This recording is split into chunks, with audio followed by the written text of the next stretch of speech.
held from February 11th to 14th and spread across over 1 lakh square meters of area at the Yashobhoomi Convention Center in New Delhi. The India Energy Week 2025 was one of the largest global events for the energy sector. This premier event, under the patronage of the Ministry of Petroleum and Natural Gas, convened global energy leaders to address pressing challenges and drive actionable solutions for a sustainable future. With participation from over 120 countries, the event featured nearly 100 strategic sessions and technical conferences, establishing its global significance. The event was inaugurated by Honorable Prime Minister Shri Narendra Modi, who emphasized India's commitment to a sustainable energy future. India energy week में देश और दुनिया भर से यहां यशोभूमि में जुटे सभी साथियों को नमस्कार। आप सभी सिर्फ एनर्जी वीक का हिस्सा भर नहीं है, आप भारत की एनर्जी एम्बिशंस का महत्वपूर्ण हिस्सा है। मैं आप सभी का अभिनंदन करता हूं। विदेश से जो मेहमान आए हैं, मैं उनका भारत में स्वागत करता हूं। साथियों, दुनिया का हर एक्सपर्ट आज कह रहा है कि 21st सेंचुरी भारत की सेंचुरी है। भारत अपनी ही नहीं, दुनिया की ग्रोथ को भी ड्राइव कर रहा है और इसमें हमारे एनर्जी सेक्टर की बहुत बड़ी भूमिका है। भारत की एनर्जी एम्बिशंस 5 पिलर्स पर खड़ी है। हमारे पास रिसोर्सेज हैं जिनको हम हार्नेस कर रहे हैं। दूसरा, हम अपने ब्रिलियंट माइंड्स को इनोवेट करने के लिए प्रोत्साहित कर रहे हैं। तीसरा, हमारे पास इकोनॉमिक स्ट्रेंथ है, पॉलिटिकल स्टेबिलिटी है। चौथा, भारत के पास स्ट्रेटेजिक ज्योग्राफी है जो एनर्जी ट्रेड को ज्यादा आकर्षक और आसान बनाती है। और पांचवा, भारत ग्लोबल सस्टेनेबिलिटी के लिए कमिटेड है। इससे भारत के एनर्जी सेक्टर में नई संभावनाएं तैयार हो रही है। साथियों, विकसित भारत के लिए अगले 2 दशक बहुत अहम है और इसमें आने वाले 5 साल में हम अनेक बड़े पड़ाव पार करने वाले हैं। हमारे बहुत सारे एनर्जी गोल्स 2030 की डेडलाइन के हिसाब से अलाइन किए गए हैं। साल 2030 तक हम 500 gigawatt renewable energy capacity add करना चाहते हैं। साल 2030 तक भारतीय रेलवे ने नेट जीरो कार्बन एमिशन का टारगेट रखा है। साल 2030 तक हम हर साल 5 million metric ton green hydrogen कर सके, ये हमारा लक्ष्य है। हमारे ये टारगेट्स काफी एम्बिशियस लग सकते हैं, लेकिन बीते 10 साल में जो भारत ने हासिल किया है, उससे ये विश्वास पैदा हुआ है कि ये टारगेट भी हम जरूर हासिल कर लेंगे। फ्रेंड्स, बीते 10 साल में भारत 10th लार्जेस्ट से 5th लार्जेस्ट इकोनॉमी बना है। बीते 10 वर्षों में हमने अपनी सोलर एनर्जी जनरेशन कैपेसिटी को 32 टाइम्स बढ़ाया है। आज भारत दुनिया का तीसरा सबसे बड़ा सोलर पावर जनरेटिंग नेशन है। हमारी non fossil fuel energy capacity 3 गुना बढ़ी है। भारत G20 देशों में पेरिस समझौते के लक्ष्यों को पूरा करने वाला पहला देश है। साथियों, भारत में कई डिस्कवरीज और बढ़ते पाइपलाइन इंफ्रास्ट्रक्चर के कारण नेचुरल गैस की सप्लाई बढ़ रही है और इसी कारण आने वाले समय में नेचुरल गैस का उपयोग भी बढ़ने वाला है। इन सारे क्षेत्रों में आपके लिए निवेश की बहुत सारी संभावनाएं बन रही हैं। साथियों, आज भारत का बहुत बड़ा फोकस मेक इन इंडिया पर है, लोकल सप्लाई चेन पर है।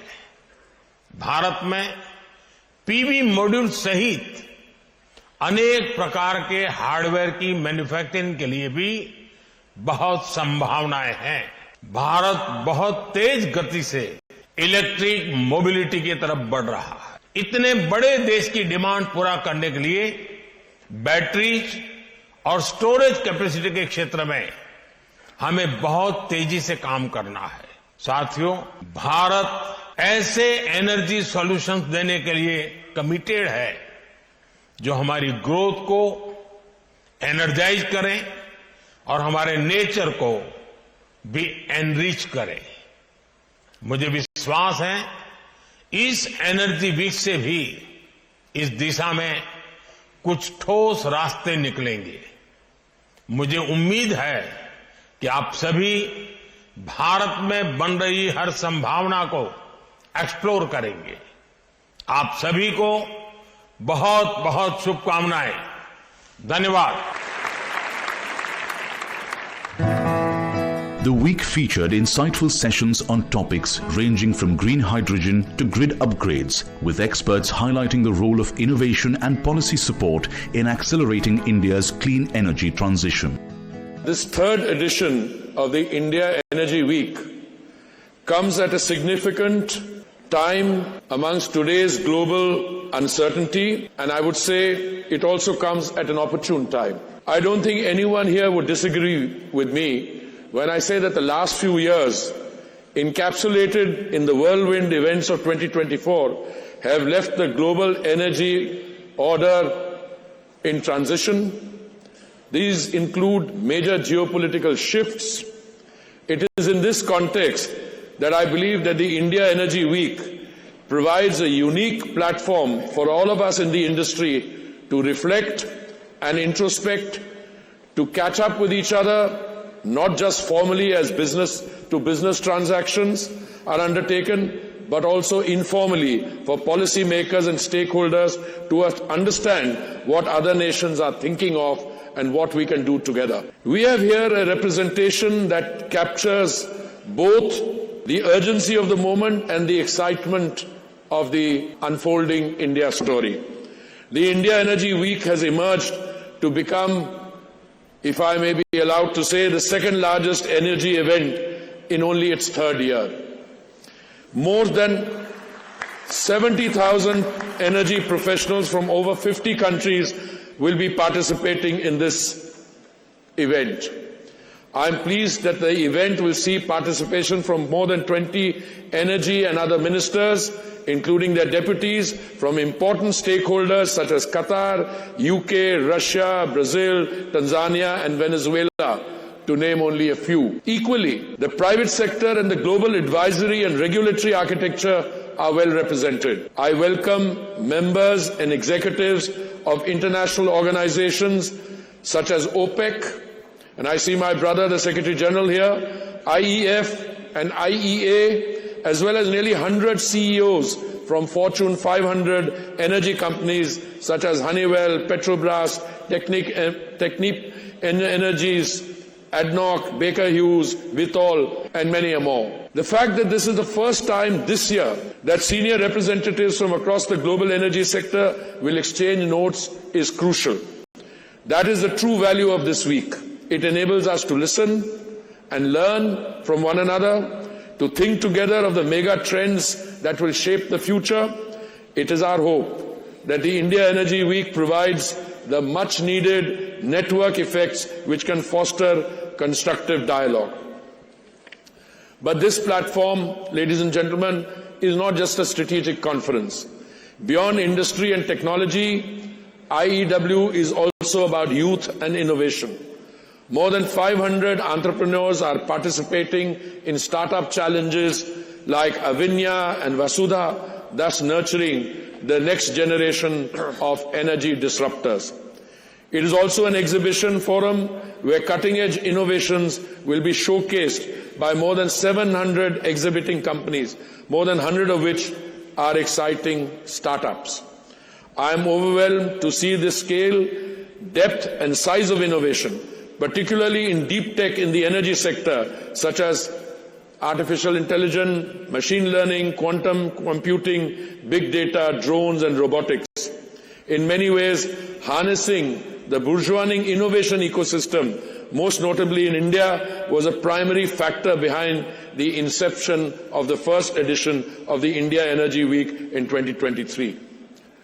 Major oil and gas companies such as BP, Shell, Exxon, Chevron, McDermott have their global capability centers in India, where lakhs of a lakh being 100,000, Indian engineers are doing cutting-edge design, engineering, data processing and decision analytics for drilling operations, refinery operations and seismic data processing globally.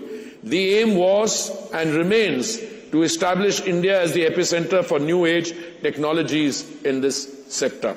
The challenge is not technology, but scaling access equitably.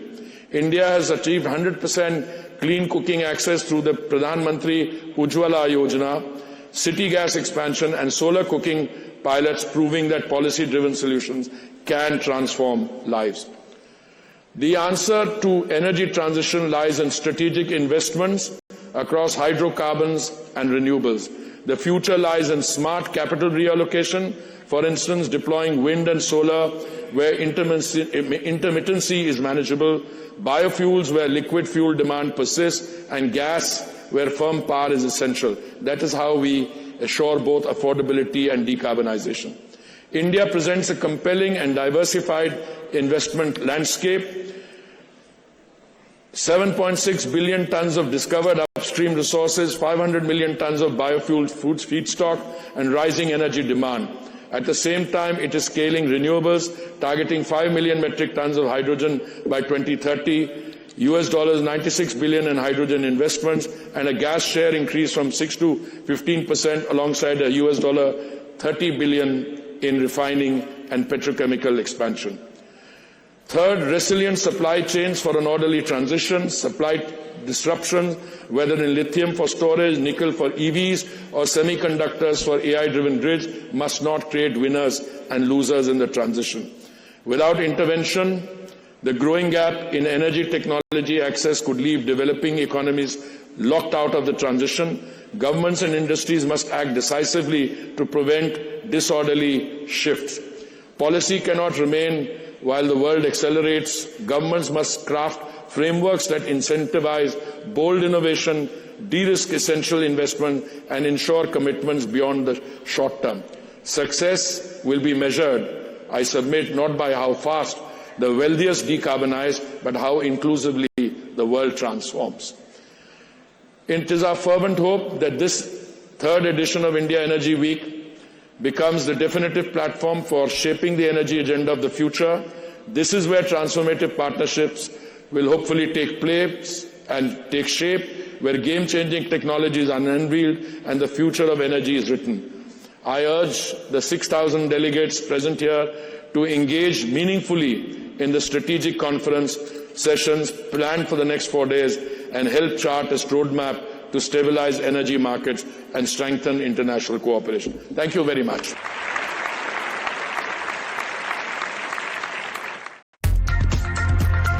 The truth. For over 30 years, my journalism has been relentless, fearless, and uncompromising. My stories have breached lofty ivory towers and brought down the high and mighty. And I won't stop. When the clock strikes 9, it is time for the news hour. Navika Kumar asks the legitimate question. When your rights are trampled, I will be your voice, demanding answers from the corridors of power. News Hour at 9 with Navika Kumar.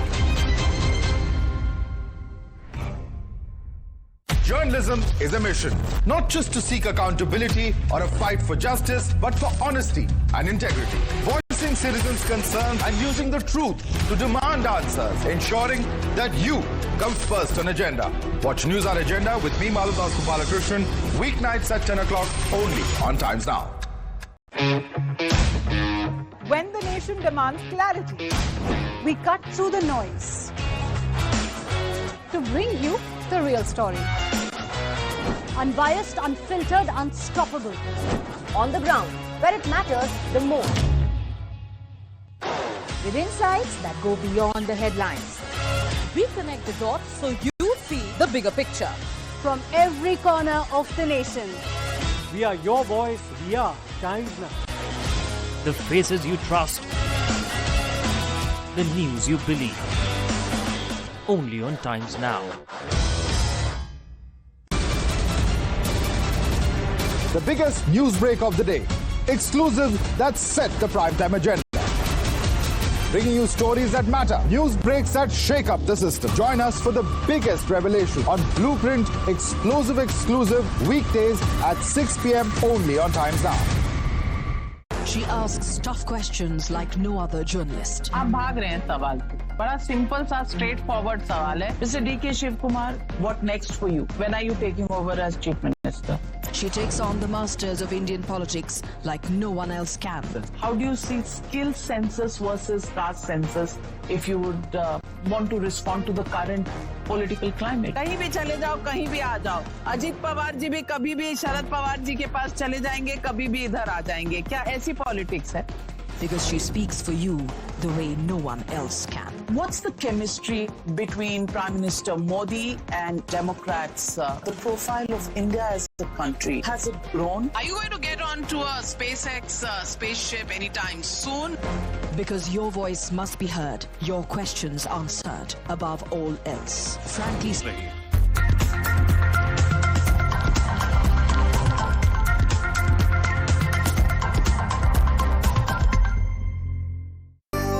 The event saw many landmark moments for India, the beginning of which was the hydrogen bus ride which the Minister of Petroleum and Natural Gas, Hardeep Singh Puri, along with foreign energy ministers, embarked on, symbolizing India's rapid strides in sustainable and green mobility. This initiative is a testament to the country's efforts and leadership in hydrogen innovation and its commitment to decarbonization. Furthering this commitment and adding more feathers to it are the deals signed by industry leaders, strengthening India's global and domestic energy partnerships. Leading the charge in this aspect was Bharat Petroleum Corporation Limited, who signed term contract with Petrobras Brazil to diversify crude oil imports. Partnered with EcoWave Power Israel to establish the nation's first wave energy pilot project in Mumbai. Signed a deal with Equinor India Private Limited for the procurement of LPG, propane and butane, further expanding the hydrocarbon trade and much more. As a major oil and gas player in India, we are very focused and responsible about the net zero initiatives which the government of India has announced, and we also want to align all our efforts along with the government of India initiative. So, for example, India's stated goal is that by 2070 we will be net zero. BPCL has taken their own commitments that by 2040, Scope 1 and Scope 2, we will be completing net zero activity. So that is our plan as of now. And we find that in IEW will be a very, very pivotal platform for innovation and collaboration, and that will give us a lot of focus and a lot of help to understand what the technologies are and what the initiatives are. And it also gives us an opportunity to showcase our skills. The last IEW, we had showcased a very indigenously built electrolyzer, which was built in collaboration with BARC. So we have made baby steps there. That is the main component for a green hydrogen evolution. Now we are now setting up a retail outlet at Kochi, which is just adjacent to the airport, which will have this electrolyzer and it will fuel hydrogen vehicles. And we, as BPCL, we have committed to a 5-year strategy called the Project Aspire, where we have worked towards what India will be around 2047. We believe strongly that in 2047, India will be a developed economy, and for that, India's primary energy demand will multiply up to 3 or 4 times. And so that is where we are geared up to do it. This Project Aspire strategy will gear up BPCL to be ready for those times. And we believe strongly that we will contribute 7 to 10% of India's energy demand will come from BPCL. The event concluded with reflections on the discussions held and a renewed commitment to collaborative efforts in the energy sector. Indeed, India has done very well in the last decade with the great improvement. There are 2 or 3 factors that I could mention. First of all is being very clear on the ambition, what the country want to do. Then having clear roadmaps and plans to achieve those ambitions. And thirdly is removing the roadblocks, the barriers, like how you accelerate the permitting processes to deploy energy solution. So these are the 3 key elements that we have seen in India in the last decade or so. There are 2 or 3 factors that I could mention. First of all is being very clear on the ambition, what the country want to do. Then having clear roadmaps and plans to achieve those ambitions. And thirdly is removing the roadblocks, the barriers, like how you accelerate the permitting processes to deploy energy solution. A lot of investment are flowing, a lot of renewable deployment is happening, and so this is a good news. But of course there are still challenges. India is a big demand center for energy because of the growing population and the growing level of economic level for the countries. So this is good news, but there will be more energy demand. And to keep supplying this demand, we'll need to keep growing faster and faster. And that's the challenge. Energy transition is happening, but to keep the momentum is challenging. Now, again, India has a fantastic ambition. It's very clear ambition. I arguably think that India can even beat its ambitions because what we have seen in the past and with the good policy that are put in place. So if you look at macroeconomic level, you really need a lot of investment to be put in the energy transition. And for this to happen, you really need to make sure that there is a business and an economic case, as we call it. And I think India has demonstrated in the past that this was possible. And now there is a gain to do this. And I would say one other thing that needs to be added and further improved is the creation of jobs. So green jobs is also an opportunity. Efficiency jobs are also an opportunity to also decarbonize the current energy system. So if we look at energy as an opportunity for growth, this is what will make India succeed even further. To better promote innovations within the industry and participation from young minds, the closing ceremony of the event also saw felicitation of winners and runners-up of the Avinya, Vasudha and Hackathon challenges, acknowledging their contributions to energy, sustainability and innovation. The Prime Minister's it's a commitment, Sankalp, India to be a developed country by 2047. I think the link between economic activity and energy use is a very well-proven equation. So we will need more and more energy as we go from a 4 to a 7 to a $10 trillion economy and beyond. We'll need more energy. I think there's a lot of business opportunity in that. There's a tremendous commitment for green transition in that. But I think the fact that you have present here today on the concluding session, friends from Italy, from the UK, from Brazil, from the Middle East, from the United States, shows that part is acknowledged. And I think this is not just, as the Prime Minister, Honorable Prime Minister says, make in India. India is making also for the world. There's a fair amount of give and take between us and the industrialized West on energy.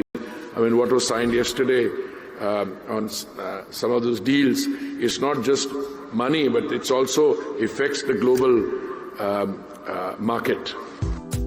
The road ahead is clear. India's energy transformation is in full swing.